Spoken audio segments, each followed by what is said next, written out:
देश हित और आपके साथ मैं अदिति त्यागी। देश हित की शुरुआत आज की प्रमुख खबरों के मेन्यू कार्ड के साथ करेंगे, यानी वो खबरें जो दिन भर सुर्खियों में रही और अब आपके स्क्रीन पर 8 बजे यानी अब से बस कुछ ही मिनट में आपको दिखाएंगे वजह ने उलझाई सबसे बड़ी मिस्ट्री। और अब से करीब आधा घंटे बाद 8:27 पर आपको दिखाएंगे स्कर्ट से डरती है म्यांमार की सेना। तो आप अगले 1 घंटे रहिए हमारे साथ। सबसे पहले देखेंगे देश हित की टॉप 10 खबरें। दिल्ली के बाटला हाउस एनकाउंटर मामले में आतंकी आरिज खान को फांसी की सजा। बीजेपी बोली सोनिया गांधी, ममता बनर्जी और केजरीवाल को माफी मांगनी चाहिए। विपक्ष पर उत्तर प्रदेश के मुख्यमंत्री योगी आदित्यनाथ का पलटवार, कहा मुद्दों की कमी इसलिए एनकाउंटर पर सवाल उठाए। ओवैसी ने कहा था उत्तर प्रदेश के एनकाउंटर में मारे गए 37% मुसलमान। कोलकाता में चुनाव आयोग से मिले बीजेपी नेता, ममता बनर्जी का नामांकन रद्द करने की मांग। शुभेंदु अधिकारी का आरोप, मुख्यमंत्री ने सीबीआई मामलों का हिस्सा किया। रैली में गृह मंत्री अमित शाह का ममता बनर्जी पर हमला, बोले पैर में चोट लगने से दुखी है ममता, क्या राजनीतिक हिंसा में मारे गए बीजेपी कार्यकर्ताओं की माताओं का दर्द समझती। पुरुलिया की जनसभा में ममता बनर्जी का बीजेपी पर हमला, मुझ पर हमला करने वालों को मेरी मां बहन देंगी जवाब, दर्द से ज्यादा जरूरी फर्ज को बताया। असम में चुनाव प्रचार के दौरान मध्य प्रदेश के मुख्यमंत्री शिवराज सिंह चौहान का आरोप, राहुल गांधी महात्मा गांधी के रास्ते पर नहीं जिन्ना के रास्ते पर चल रहे हैं। 17 मार्च को राज्यों के मुख्यमंत्रियों से बातचीत करेंगे प्रधानमंत्री मोदी, वीडियो कॉन्फ्रेंसिंग के जरिए कोरोना महामारी और वैक्सीन पर चर्चा करेंगे। अरविंद केजरीवाल का आरोप, राष्ट्रीय राजधानी क्षेत्र दिल्ली संशोधन विधेयक 2021 कहता है दिल्ली के लिए सरकार का मतलब एलजी होगा, चुनी हुई सरकार की शक्तियां कम करना चाहती है बीजेपी। जम्मू कश्मीर के शोपियान में सुरक्षा बलों को बड़ी कामयाबी, एनकाउंटर अफगानी समेत 3 आतंकी मारे गए हैं, भारी मात्रा में गोला बारूद बरामद किया गया। धूल भरी आंधी से चीन की राजधानी बीजिंग का बुरा हाल है, घंटों तक पूरे शहर में अंधेरा छाया रहा, सैकड़ों उड़ानें रद्द कर दी।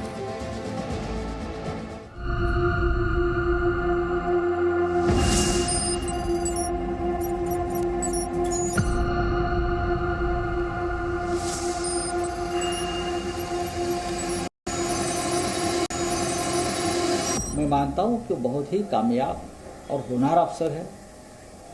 इन्वेस्टिगेशन करने में वो बहुत ही होशियार अधिकारी है।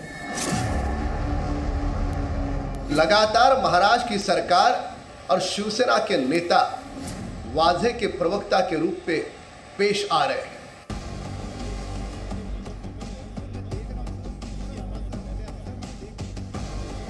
किसी को नहीं बचाएंगे। अगर कोई भी हो, अगर अपराधी था तो हम लोग भी उसको पकड़ लेते, हमारे पुलिस पकड़ ले। अभी तो बहुत कम चीज़ें बाहर आई है और ये तो अभी एक ही एंगल इसका बाहर आया है कि इसमें कौन कौन लोग लिप्त है, इसके पीछे की मंशा क्या है। वाजे कोई हमारा सब्जेक्ट नहीं, जो गलती करेगा उसको भुगतना पड़ेगा, लेकिन है कि नहीं है। मुख्यमंत्री शिवसेना प्रमुख उद्धव जी ठाकरे ओसामा सचिन वादे के बारे में अब क्या कहना चाहेंगे? अब ये आगे आगे देखो क्या बाहर आता है।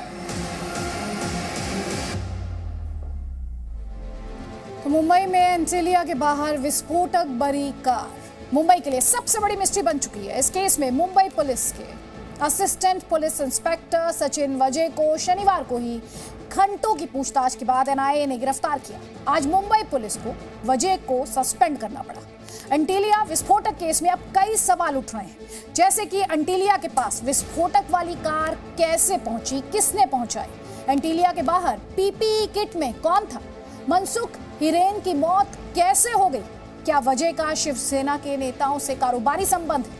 इन सवालों के जवाब देश हित में हम आपको देंगे, लेकिन उससे पहले आपको सचिन वजे से जुड़ी 10 चौंकाने वाली जानकारियां हम दे रहे हैं, ध्यान से देखिएगा।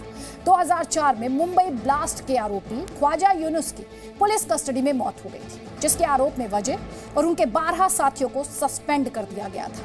2007 में पुलिस फोर्स से इस्तीफा देने के बाद 2008 में वजे शिवसेना से जुड़ गए। सचिन वजे ने सालों तक शिवसेना की राजनीति की। जून 2020 में 16 वर्षों के बाद वजह की पुलिस फोर्स में वापसी होगी। देवेंद्र फडणवीस का दावा है, महाराष्ट्र के फॉर्मर सीएम हैं देवेंद्र फडणवीस, उनका दावा है कि उनके सीएम रहते वजह को पुलिस सेवा में वापस लाने का दबाव था और ये दबाव किसी और ने नहीं, शिवसेना ने बनाया था।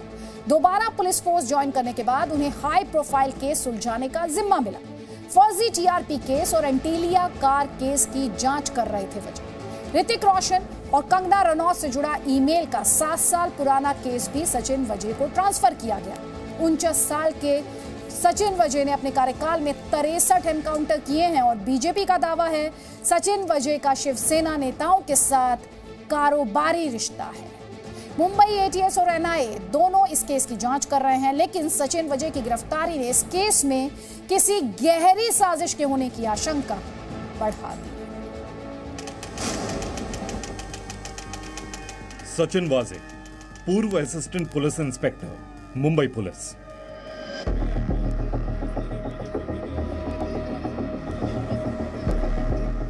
महाराष्ट्र पुलिस में पूर्व असिस्टेंट पुलिस इंस्पेक्टर सचिन वाजे का नाम पिछले कुछ दिनों से सुर्खियों में है। देश में आतंकवाद से जुड़ी घटना की जांच करने वाली केंद्रीय एजेंसी एनआईए की गिरफ्त में है सचिन वाजे। सचिन वाजे महाराष्ट्र में एनकाउंटर स्पेशलिस्ट के नाम से भी मशहूर रहे हैं। सचिन वाजे के इर्द गिर्द इन दिनों यही सवाल घूम रहे हैं जिनका जवाब हर कोई जानना चाहता है। आखिर एनआईए ने सचिन वाजे को गिरफ्तार क्यों किया? उनका नाम एक हाई प्रोफाइल केस में कैसे जुड़ गया? आपको मुंबई की इस सबसे बड़ी मिस्ट्री की पूरी कहानी बताएं। उसके लिए आपको कहानी की शुरुआत में जाना होगा। तारीख 25 फरवरी। 25 फरवरी को मुंबई के पैडर में उद्योगपति मुकेश अंबानी के घर एंटीलिया के बाहर जिलेटिन की छड़ों से भरी एक स्कॉर्पियो कार मिली थी। इसी स्कॉर्पियो कार और जिलेटिन की छड़ों के पीछे जब एक एक परतें खुलनी शुरू हुई तो एक चेहरा सामने आया, सचिन वाजे का। एंटीलिया के बाहर लगे सीसीटीवी से पता चला कि जब स्कॉर्पियो पार्क की गई थी तो उसके पीछे एक इनोवा कार में भी एक शख्स मौजूद था। स्कॉर्पियो में बैठा शख्स कार को पार्क करने के बाद पीछे वाले गेट से उतरता है और इनोवा कार में बैठकर निकल जाता है। इनोवा कार और स्कॉर्पियो कार का नंबर प्लेट जांच में फर्जी पाया जाता है। कुछ दिन बाद स्कॉर्पियो कार का असली मालिक मनसुख हिरेन सामने आता है। खुद सचिन वाजे मनसुख को अपनी कार में ड्राइव करके पूछताछ के लिए क्राइम ब्रांच के ऑफिस लाते हैं और पूछताछ करते हैं। 2 मार्च को मनसुख ने महाराष्ट्र के मुख्यमंत्री गृह मंत्री को चिट्ठी लिखकर खुद को प्रताड़ित करने की शिकायत की, लेकिन महज 2 दिन बाद ही 4 मार्च को मनसुख का शव बरामद होता है। यहीं से कहानी में नया ट्विस्ट आता है। मनसुख की पत्नी मुंबई पुलिस के असिस्टेंट पुलिस इंस्पेक्टर सचिन वाजे पर अपने पति की हत्या का आरोप लगाती है। वो कभी आत्महत्या कर भी नहीं सकते। बस यही चाहती हूँ कि ये जो जांच है वो तय तक जाए, सही का पता चला है। अब सवाल उठता है कि क्या सचिन वाजे ने मनसुख की हत्या की? ये तो कहानी का पहला ट्विस्ट था। कहानी में दूसरा ट्विस्ट आया उस इनोवा कार के कारण जो एंटीलिया के बाहर दिखी थी। एनआईए के मुताबिक 24 फरवरी के सीसीटीवी फुटेज में साफ हुआ कि शक के घेरे में वही इनोवा कार 2 बार मुंबई पुलिस कमिश्नर ऑफिस से निकलते हुए दिखी थी। इनोवा गाड़ी सुबह करीब 11:46 पर मुंबई पुलिस कमिश्नर ऑफिस से निकली थी। जी न्यूज के पास उस वक्त की सीसीटीवी फुटेज भी है जिसमें इनोवा कार दिख रही है। अब एक पूरा सीसीटीवी फुटेज सामने आया है जो 24 फरवरी का है, पुलिस हेडक्वार्टर का, मुंबई पुलिस के हेडक्वार्टर का, जिसके अंदर एक इनोवा कार सुबह 11:46 पर पुलिस हेडक्वार्टर से निकलकर आगे बढ़ती हुई देखी जा रही है। बताया जा रहा है कि एनआईए के पास इस वक्त वही इनोवा कार है और एनआईए के सूत्रों का दावा है कि इसी कार का इस्तेमाल 25 फरवरी को जब स्कॉर्पियो कार को पार्क कर दिया गया एंटीलिया में, उसके बाद दोनों संदिग्धों ने भागने के लिए किया था। अब सवाल यह है कि आखिर एंटीलिया के बाहर दिखी इनोवा मुंबई पुलिस कमिश्नर के ऑफिस में क्या कर रही थी? एंटीलिया विस्फोटक केस में अभी कई ट्विस्ट हैं, जिससे इस केस की सच्चाई जलेबी की तरह उलझती जा रही है। 25 फरवरी को एंटीलिया के पास एक संदिग्ध व्यक्ति पीपीई किट में दिखा था। सूत्रों के मुताबिक एनआईए अब इस बात की भी जांच कर सकती है कि क्या जो शख्स पीपीई किट पहने एंटीलिया के पास नजर आ रहा है, कहीं वो सचिन वाजे तो नहीं था। इसके लिए फॉरेंसिक ह्यूमन एनालिसिस की मदद ली जा सकती है। बेसिकली ये टेक्निक में जो सीसीटीवी फुटेज मिलता है जिसमें एक व्यक्ति चल रहा है, तो उसको हम नोन फुटेज से कंपेयर करते हैं, या जो सस्पेक्ट अरेस्ट हुआ है उसका वीडियो लेके ये दोनों का कंपैरिजन करते हैं। फिलहाल सचिन वाजे 25 मार्च तक एनआईए की हिरासत में हैं। पहले उन्हें क्राइम ब्रांच से हटाया गया और 4 दिन बाद ही अब सचिन वाजे को मुंबई पुलिस से भी सस्पेंड कर दिया गया है। आगे बताएंगे कि कैसे एक असिस्टेंट पुलिस इंस्पेक्टर 16 साल बाद नौकरी में बहाल किया जाता है और उसे मुंबई के हाई प्रोफाइल केसेस की जांच की जिम्मेदारी मिल जाती है। मुंबई से अंकुर त्यागी के साथ ब्यूरो रिपोर्ट, जी मीडिया। यहाँ पर ध्यान देने वाली बात यह भी है कि सचिन वजे 10 दिनों तक जिस केस के जांच अधिकारी रहे, बाद में उसी केस में उनकी गिरफ्तारी हो जाती है। जी सोचिए, वो जांच अधिकारी थे और खुद एक एक्यूज बन जाते हैं। सचिन वजे 16 साल पुलिस फोर्स से दूर रहने के बाद पिछले साल ही मुंबई पुलिस की क्राइम इंटेलिजेंस यूनिट के हेड बने। सबसे हैरान करने वाली बात यह कि इतने साल पुलिस से दूर रहने वाले वजे को मुंबई के बेहद हाई प्रोफाइल केस कैसे सौंप दिए गए। 16 साल पुलिस फोर्स से दूरी और पुलिस सेवा में आते ही मिले हाई प्रोफाइल केस। अपने आप में ये बेहद हैरान करने वाली बात है। जो शख्स 16 सालों तक मुंबई पुलिस से दूर रहा हो, उसे पुलिस फोर्स दोबारा ज्वाइन करने के कुछ ही समय बाद बड़े बड़े केस सौंप दिए गए। पूर्व असिस्टेंट इंस्पेक्टर सचिन वजे के पास टीआरपी केस, अन्वय नाइक खुदकुशी, स्पोर्ट्स कार घोटाले में दिलीप छाबड़िया का केस और बॉलीवुड टीवी इंडस्ट्री का कास्टिंग काउच रैकेट का केस भी था। हाल ही में उन्हें ऋतिक और कंगना के ईमेल विवाद का 7 साल पुराना केस भी सौंप दिया गया था। वजे 10 दिनों तक एंटीलिया स्कॉर्पियो कार केस में भी जांच अधिकारी रहे। वजे के ऊपर senior police inspector, ACP, DCP, additional commissioner और जॉइंट कमिश्नर की रैंक के अधिकारी आते हैं। बावजूद इसके सचिन वजे को इतने सारे हाई प्रोफाइल केस दे दिए गए। इस पर शिवसेना नेता संजय राउत का कहना है कि वो बहुत ही तेजी से केस सुलझाते हैं। मैं मानता हूं कि बहुत ही कामयाब और होनहार अफसर है। इन्वेस्टिगेशन करने में वो बहुत ही होशियार अधिकारी है। सचिन वजे का नाम करियर की शुरुआत से ही विवादों में रहा है। 2004 में मुंबई बॉम्ब ब्लास्ट के आरोपी ख्वाजा यूनिस की पुलिस कस्टडी में मौत हो गई थी। तब वजे और उनके 12 साथियों को सस्पेंड कर दिया गया था। 2007 में सचिन वजे ने पुलिस फोर्स से इस्तीफा दे दिया था और 2008 में वजे ने शिवसेना ज्वाइन कर ली थी। अब बीजेपी शिवसेना से पूछ रही है कि आखिर सचिन वजे का गॉडफादर कौन है।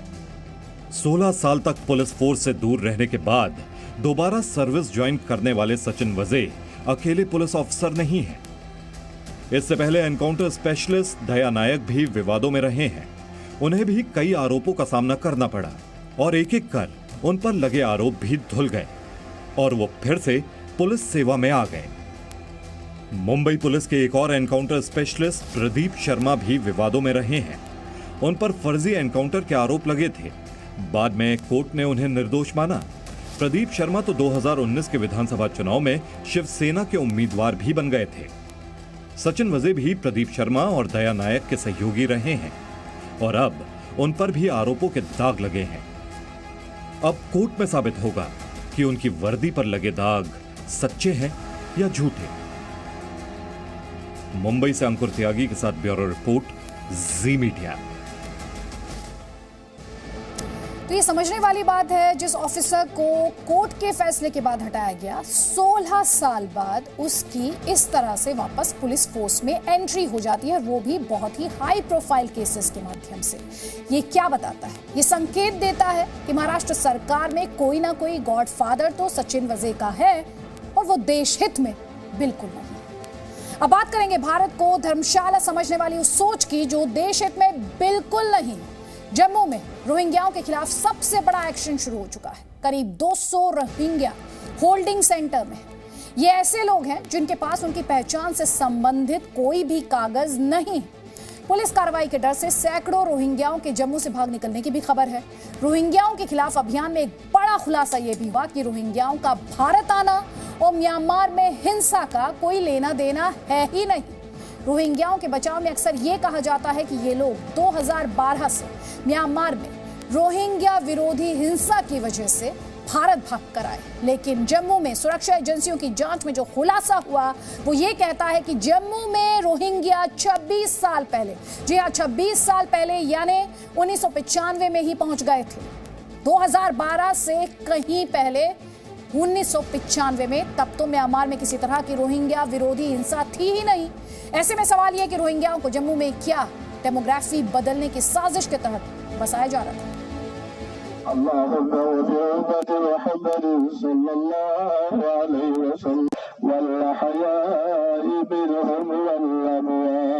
अस्सलामुअलैकुम।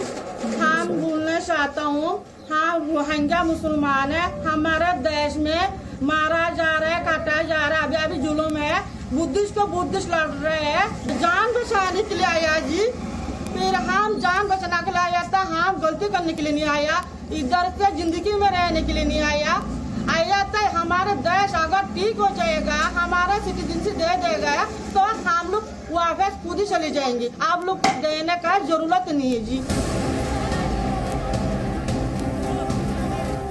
जम्मू में बरसों से रह रहे रोहिंग्या परेशान हैं, घबराए हुए हैं, क्योंकि उनकी म्यांमार में घर वापसी की कार्रवाई शुरू हो गई है और अब जांच इस बात की हो रही है कि बांग्लादेश से 10 राज्यों की सीमाएं पार करके रोहिंग्या जम्मू तक कैसे आए। क्या रोहिंग्याओं का जम्मू में बसना किसी बड़ी साजिश का हिस्सा था? कैसे रोहिंग्याओं ने जम्मू में रहते हुए आधार कार्ड, पासपोर्ट जैसे दस्तावेज बनवा लिए? कोई लेबर का काम कर रहा है, कोई पेंटिंग का काम कर रहा है, कोई छोटी दुकान खोले है जिसमें, तो उनका कहना है कि कुछ जो चंद लोग हैं जो खराब हैं, जिनकी वजह से उनको निकालने की मांग उठाई जा रही है, उन लोगों के यहाँ पे जो है वेरिफिकेशन की जाए और उन लोगों को जो है डिपोर्ट किया जाए। रोहिंग्या और उनके समर्थक कहते हैं कि वो यहाँ इसलिए हैं क्योंकि म्यांमार में कई वर्षों से जबरदस्त हिंसा चल रही है। इस वक्त म्यांमार में लोकतंत्र सेना की जेल में है, जबकि रोहिंग्याओं के खिलाफ हिंसा 2012 से शुरू हुई थी। लेकिन जम्मू में रोहिंग्या 2012 की म्यांमार हिंसा से भी पहले आकर बसना शुरू हो गए थे। जम्मू में रोहिंग्याओं की एंट्री 1996 से शुरू हुई थी, यानी तब जब म्यांमार में हिंसा नहीं थी, रोहिंग्याओं के खिलाफ हिंसा नहीं थी। और ये बात उनका शुक्रिया अदा कर रहा हूँ। हमारे बाल बच्चे इतना दिन के इधर, कोई आया 10 साल हो गया, कोई आया 8 साल हो गया, कोई आया 9 साल हो गया, कोई आया 20 साल हो गया, ऐसा हालत हो गया। लेकिन इतना दिन अच्छा है तो भी उन्होंने जगह दिया, हम जगह मिला था। हम आतंकवादी नहीं है। तो क्या म्यांमार में रोहिंग्या विरोधी हिंसा से भी 17 वर्ष पहले रोहिंग्याओं का जम्मू पहुंच जाना किसी बड़ी साजिश का हिस्सा था? क्या इसी साजिश के लिए फारूक अब्दुल्ला सरकार से लेकर महबूबा सरकार में रोहिंग्याओं की संख्या बढ़ती रही? उनके खिलाफ भी कार्रवाई होनी चाहिए। जो पुरानी इस्टेब्लिशमेंट्स थी यहाँ पे, जो यहाँ पे पुरानी सरकारें थी जिनकी मदद से यहाँ पे ये बसाए गए थे, उनको भी बेनकाब करने की मैंने मांग की। देखिए बात बिल्कुल जाहिर है, आपने खुद ही देखा होगा मेरी पीएल में मैंने 47-48 आधार कार्ड, वोटर कार्ड इनके रोहिंग्याओं के अपनी मर्जी से तो आधार कार्ड बना नहीं सकते थे। जब तक इनके ऊपर पॉलिटिकल संरक्षण, जब तक हाथ ना हो तब तक ये अपना काम कर नहीं सकते थे। सूत्रों के मुताबिक सुरक्षा एजेंसियों को जानकारी मिली है कि रोहिंग्याओं को जम्मू में ही बसाने के लिए पाकिस्तान और सऊदी अरब की फंडिंग हो रही थी। ये फंडिंग एक एनजीओ के जरिए हुई। ये एनजीओ जम्मू की 39 जगहों पर रोहिंग्याओं के लिए मदरसे और वेलफेयर सेंटर चला रहे हैं। कहा तो ये भी आ रहा है कि रोहिंग्याओं को यहाँ पे बसाने के लिए एक सोची समझी साजिश जो है उसने काम किया। ये साजिश जो है इसे आज से कई साल पहले जो है उसको अंजाम में लाने के लिए जो फंडिंग थी वो पाकिस्तान, यूएई से हुई है। तो इस बीच जो है वही जो एनजीओ थे जिनके थ्रू ये पैसा जो है खर्च किया जाता रहा, उन्होंने ऐसे ही कई जो है इन बस्तियों में ऐसे ही मदरसे और जो स्कूल जो थे वो यहाँ पे बसाए और जिनमें बच्चों को पढ़ाई जो थी वो दी जाती थी। सरकार जानती है कि जम्मू में करीब 6000 रोहिंग्या रहते हैं, लेकिन गैर सरकारी आंकड़ों के मुताबिक जम्मू में अवैध रूप से रह रहे रोहिंग्याओं की संख्या 30,000 से ज्यादा है। इसी को लेकर 2017 में जम्मू कश्मीर हाईकोर्ट में एक याचिका दायर हुई थी। याचिका जम्मू के वकील हुनर गुप्ता ने दाखिल की थी, जिसमें घुसपैठियों पर कार्रवाई की मांग की गई थी। जिन्होंने इलीगल तरीके से जम्मू में खासकर इनको बसाया था, ताकि जम्मू की डेमोग्राफी और जम्मू की जो अखंडता के ऊपर खतरा इनको इस्तेमाल किया जा सके, उसी के बाबत मैंने पीएल दायर की थी। और ये हमेशा आपने भी देखा होगा कि जम्मू खासकर जम्मू खित्ते में जो पुरानी कांग्रेस की सरकारें थी इन और नेशनल कॉन्फ्रेंस और पीडीपी की सरकारें थी, उन्होंने इनको वोट बैंक के तौर पे इस्तेमाल किया है।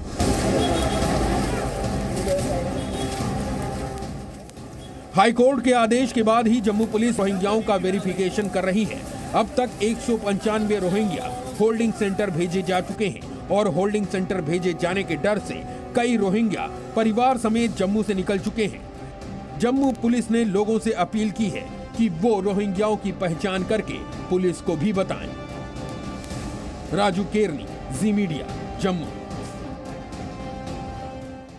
तो सोचिए जरा, जो महिला जिनको आपने हमारी इस रिपोर्ट में बोलते हुए सुना, वो भी इस बात को कह रही हैं कि कई लोग ऐसे हैं जो 20-20 साल से वहां रह रहे हैं। तो ऐसे में सवाल उठता है कि ये सिस्टमैटिकली एक सोची समझी साजिश के तहत रोहिंग्या को जम्मू में बसाने की कोशिश थी, जिसका खुलासा अब एजेंसीज कर रही हैं। जैसे जम्मू और देश के बाकी जगहों पर रह रहे रोहिंग्या अक्सर अपने बचाव में UNHRC कार्ड यानी United Nations human rights council का कार्ड खींचते हैं। यही कार्ड नहीं होने पर करीब 200 रोहिंग्या जम्मू में रोहिंग्याओं के लिए बनाए गए होल्डिंग सेंटर में रखे गए हैं। लेकिन देशहित में आपके लिए जानना जरूरी है कि भारत संयुक्त राष्ट्र शरणार्थी संधि 1951 को नहीं मानता है, यानी भारत ने इस संधि पर हस्ताक्षर नहीं किए हैं, इसलिए ये कार्ड भारत में मान्य नहीं है। भारत में फर्जी तौर पर UNHRC कार्ड बन जाते हैं। जम्मू के होल्डिंग सेंटर्स में अभी वही रोहिंग्या भेजे गए हैं जिनके पास ये कार्ड नहीं है या फिर इनके कार्ड फर्जी। लेकिन पूरे देश में रह रहे रोहिंग्याओं पर विदेशी अधिनियम में कार्रवाई की जा सकती है। रोहिंग्या भारत के लिए इस लिहाज से भी खतरनाक हैं क्योंकि कुछ वक्त पहले कश्मीर में एनकाउंटर में एक रोहिंग्या मारा गया था और उसके संबंध पाकिस्तान के आतंकवादी संगठन लश्कर-ए-तैयबा से जुड़े हुए थे।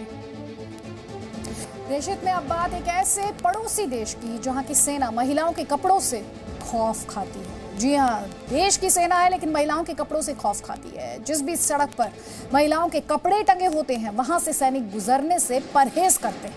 ये सच्ची कहानी है किस देश की? उस देश की जहां की जनता पर पिछले 1.5 महीनों से ये सेना क्रूरता की सारी हदें पार कर रही है।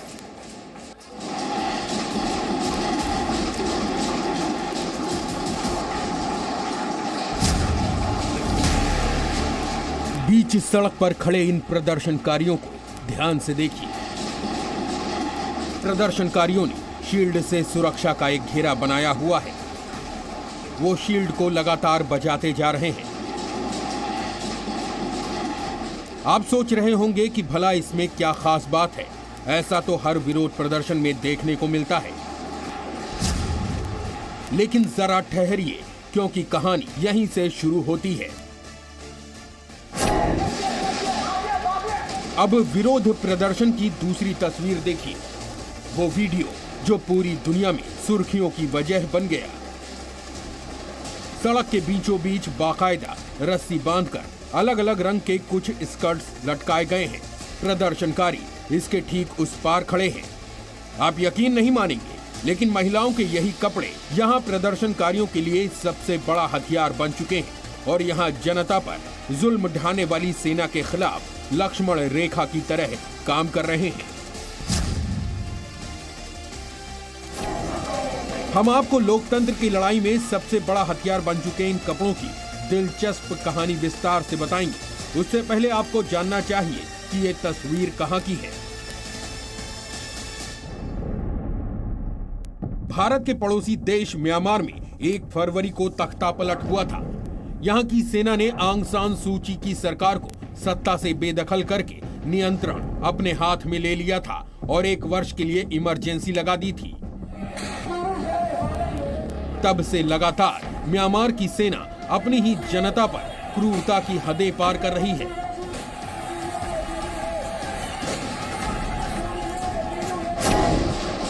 लेकिन अब यहाँ के लोगों ने अत्याचारी सेना को सबक सिखाने के लिए कपड़ों वाला ये नायाब तरीका खोज निकाला है। पूरी खबर ये है कि महिलाओं के ये कपड़े एक तरह से अशुद्ध हैं। म्यांमार में इन कपड़ों को सारोंग कहा जाता है। आप इसे म्यांमार में लड़कियों द्वारा पहना जाने वाला विशेष प्रकार का स्कर्ट भी कह सकते हैं। म्यांमार में प्राचीन मान्यता ये है कि कोई भी पुरुष पर ना ही पैर रखता है, ना ही ये कपड़े जहां टंगे होते हैं वहां से गुजरने की कोशिश करता है, क्योंकि मान्यता है कि ऐसा करने से उस पुरुष की शक्ति कमजोर हो सकती है और म्यांमार के सैनिकों को इसी बात का डर सता रहा है।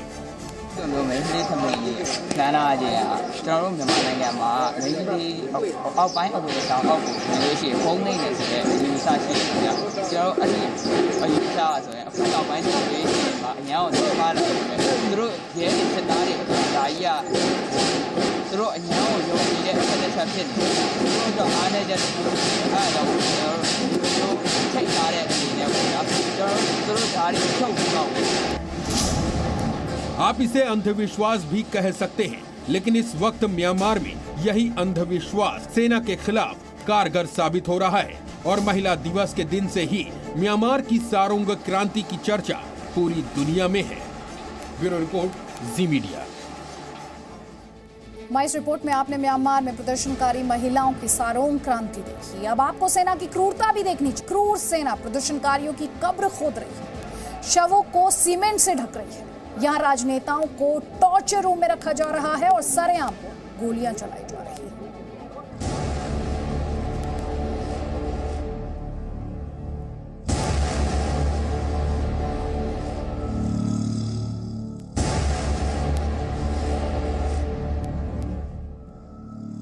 म्यांमार की सेना कितनी क्रूर है, इसका आप अंदाजा भी नहीं लगा सकते। इस चेहरे को शायद पहचान रहे होंगे आप। ये है क्याल सिन में। इसे म्यांमार में एंजल के नाम से जाना जाता था। 19 वर्ष की ये लड़की तानाशाही के खिलाफ लड़ाई का सबसे बड़ा चेहरा बन चुकी थी। इस लड़की से डरी सेना ने 4 मार्च को उसके सिर में गोली मारी थी। एंजल की मौत हो गई थी। एंजल की मौत से पूरी दुनिया सहम गई थी। लेकिन इस लड़की के साथ म्यांमार की सेना की क्रूरता इतने पर ही खत्म नहीं हुई। अब सुनिए कायर सेना ने इस लड़की के साथ आगे क्या किया। ये कब्र देख रहे हैं आप, ये उसी एंजल की कब्र है। एंजल से बदला लेने के लिए सेना ने इसकी कब्र खोदी। कब्र खोदकर एंजल का शव निकाला और कब्र में रखे फूलों को हटाकर सीमेंट और मलबे से भर दिया। सेना ने एंजल के पार्थिव देह की दुर्दशा तो की ही, उसकी कब्र पर सर्जिकल गाउन और खून से सने दस्ताने डालकर क्रूरता का परिचय दिया। म्यांमार की सेना जिंदा लोगों पर ही नहीं, मृतकों के साथ भी हैवानियत भरा सलूक कर रही है। यही वजह है कि संयुक्त राष्ट्र ने म्यांमार की सेना के ऐसे रवैये को मानवता के प्रति अपराध करार दिया है। लेकिन म्यांमार में लोकतंत्र की आवाज कुचलने का ये अंत नहीं है। म्यांमार की सेना का राजनीतिक नेताओं और प्रदर्शनकारियों के खिलाफ कार्रवाई का सिलसिला भी जारी है। सेना की कस्टडी में राजनीतिक नेताओं को टॉर्चर का सामना करना पड़ रहा है। इस टॉर्चर के चलते आंग सान सू की की पार्टी के एक नेता की कस्टडी में मौत हो गई। नेशनल लीग फॉर डेमोक्रेसी के नेता जॉ म्यात लिन को पिछले मंगलवार को यंगून से गिरफ्तार किया गया था। उन्हें हिरासत में लेकर इस कदर टॉर्चर किया गया कि इलाज के दौरान उनकी मौत हो गई। आप अंदाजा लगा सकते हैं कि म्यांमार में हालात कितने खराब हैं और म्यांमार की सबसे क्रूर तस्वीर अभी आना बाकी है। म्यांमार में सेना किस तरह से बर्बरता कर रही है उसकी कुछ तस्वीरें हमने आपको दिखाई। वैसे म्यांमार में आप ये भी कह सकते हैं, ये कहना भी अतिशयोक्ति नहीं होगा कि यहाँ की जनता के लिए खुली हवा में सांस लेने के लिए भी शायद उसे सेना से परमिशन लेनी पड़ी। रविवार को यंगून में सेना ने प्रदर्शनकारियों पर गोलियां बरसाई। इस गोलीकांड में 38 प्रदर्शनकारियों की मौत हो गई।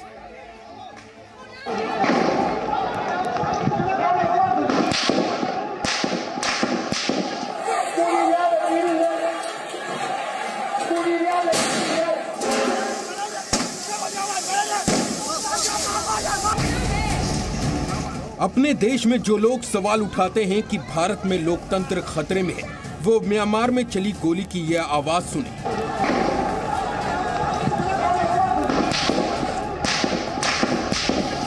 वो बम धमाके की गूंज सुने।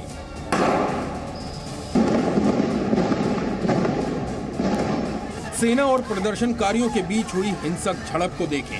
सड़क पर यह खून खराबा, लोकतंत्र को कुचलने की यह कार्रवाई देखें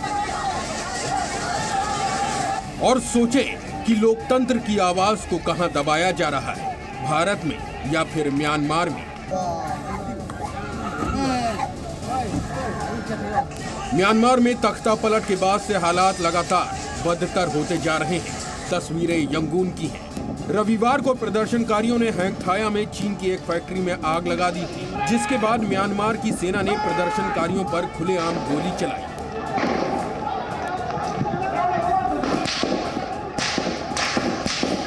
कहा जा रहा है कि यंगून के इस गोलीकांड में 22 प्रदर्शनकारियों की मौत हो गई। अलग अलग शहरों में 16 से अधिक लोग मारे गए।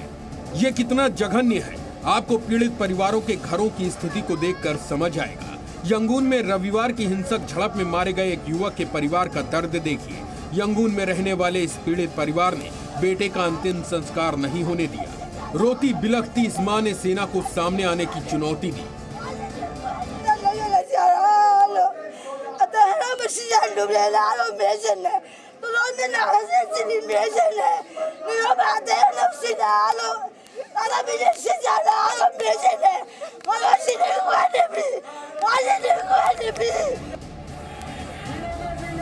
बात सिर्फ रविवार की हिंसक झड़प की नहीं है। सोमवार को भी इसी तरह से प्रदर्शनकारियों और सैनिकों में खूनी खेल जारी रहा। सोमवार को ही हिंसक झड़प में 6 प्रदर्शनकारियों की मौत हुई। अगर 1 फरवरी यानी तख्ता पलट के दिन से देखें तो म्यांमार में इसी तरह से मौतों का आंकड़ा 140 पहुंच चुका है और जानकारों की माने तो अभी म्यांमार में प्रदर्शनकारियों की मौत का यह आंकड़ा बढ़ भी सकता है, क्योंकि अभी कई ऐसी जगहें हैं जहां सड़क पर लाशें पड़ी हैं, लेकिन उन शवों की सुध लेने वाला कोई नहीं। ब्यूरो रिपोर्ट, जी मीडिया। तो ये तो रही सेना की बर्बरता की कहानी हमारे पड़ोसी देश म्यांमार से। बड़ी खबर साकेत कोर्ट के फैसले से जुड़ी हुई है। बाटला हाउस एनकाउंटर केस से जुड़ी हुई है। इंडियन मुजाहिदीन के आतंकी आरिस खान को मौत की सजा सुनाई गई। कोर्ट ने इसे रेयरेस्ट ऑफ रेयर केस बताया और आतंकवादी आरिस खान पर 11 लाख रुपयों का जुर्माना भी लगाया। ये प्रोसीजर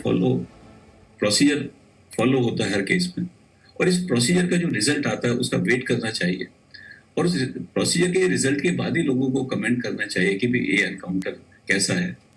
इस केस में नेशनल ह्यूमन राइट कमीशन ने खुद इसको एग्जामिन किया था, और एग्जामिन करने के बाद ये कहा कि भाई ये जेन्युइन एनकाउंटर है। हाई कोर्ट ने उसको माना, सुप्रीम कोर्ट ने माना। इस प्रक्रिया के शुरू होने से पहले ही अगर कोई कमेंट करने लगे जी एनकाउंटर फेक है, किस ग्राउंड पे वो बोल रहे हैं। मेरे हिसाब से एक नेशनल कॉन्सेंसस होनी चाहिए टेररिज्म के ऊपर, कि बिना बात टेररिज्म को जो डील कर रही है एजेंसी, उनके ऊपर बिना एविडेंस के कोई कमेंट ना किया जाए। तो कोर्ट ने अपना फैसला सुना दिया, लेकिन क्या वो सियासत माफी मांगेगी जिसने कोर्ट के फैसले से पहले, अदालत के फैसले से पहले ही अपना फैसला सुना दिया था। आगे बढ़ेंगे। पश्चिम बंगाल में गजब का खेला हो रहा है। चोट पर वोट की सियासी टोन फिक्स हो चुकी है। Mamata Banerjee wheel chair mode में चल रही हैं, लेकिन बीजेपी ओनली चेयर मोड में है। प्रचार के हर मंच से ममता की चोट का जिक्र हो रहा है।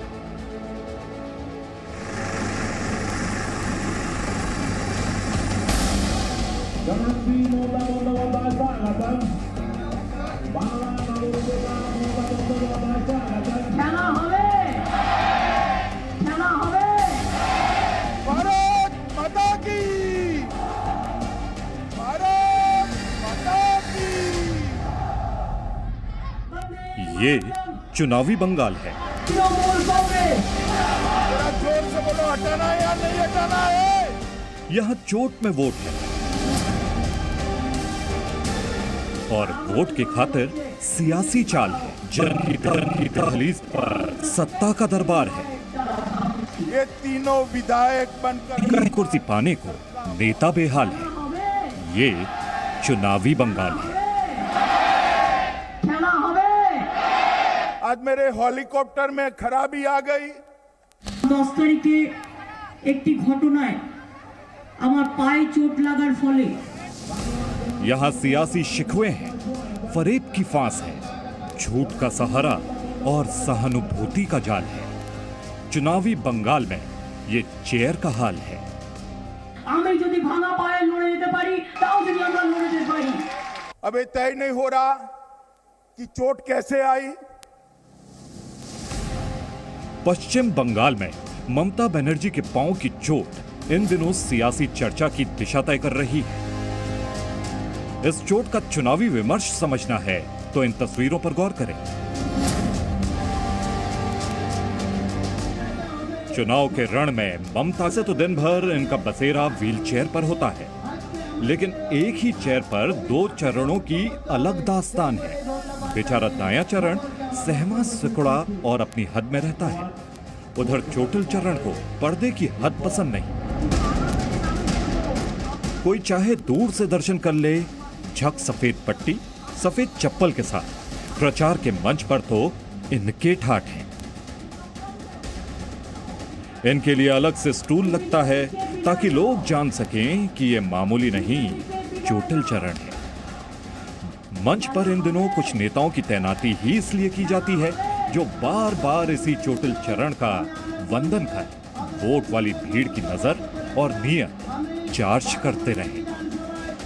इन तस्वीरों की नुक्ताचीनी क्या करता? बेहतर है आप नेताओं की जुबानी ही सुन लीजिए कि आखिर बंगाल चुनाव में चोटिल चरण की चुनावी महिमा का बखान क्यों और कैसे किया जा रहा है।